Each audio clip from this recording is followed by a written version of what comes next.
দাবদাহের তাপমাত্রা বেড়ে কখনো 43 কখনো 41 শহর কলকাতার পাশাপাশি জেলাগুলিতে একই রকম তাপপ্রবাহ।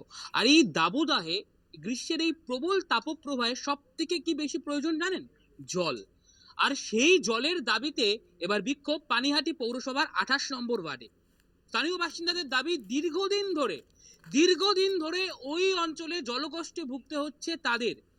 এলাকার সমস্ত স্থানীয় বাসিন্দারা এই দিন বালতি নিয়ে বেরিয়ে বিভিন্ন জায়গায় ঘুরে দেখেন কোন জায়গা থেকে জল পাবেন তারা। কল আছে কিন্তু সেখানে জল নেই, আর কল খুঁড়লেও জল কিন্তু পাওয়া যাচ্ছে না পানিহাটি পৌরসভার 28 নম্বর ওয়ার্ডে। জল দীর্ঘদিন ধরে জল পাচ্ছি না। প্রথমে বললো গঙ্গা অ্যাকশন লাইন নাও, সবাই টাকা খরচা করে নিয়েছে, কেউ জল পাচ্ছে না। 2500 টাকা করে প্রত্যেকে দিয়েছি। পানিহাটি পৌরসভা বললো গঙ্গা অ্যাকশন প্ল্যানের লাইন নিন, সবাই নিলাম, তারপরে একটা মানুষ জল পাচ্ছি না। এই গরমে প্রত্যেকটা মানুষ এদিক ওদিকে ছুটোছুটি করছে। রাস্তার কল সে তো অবস্থা খারাপ, বাড়িতে কাউর জল যাচ্ছে না। কয়েকটা পুকুর থেকে হয়তো ম্যানেজ করছি আমরা, খাওয়ার জল রান্নার জল সব কিনে কিনে খেতে হচ্ছে আমাদেরকে।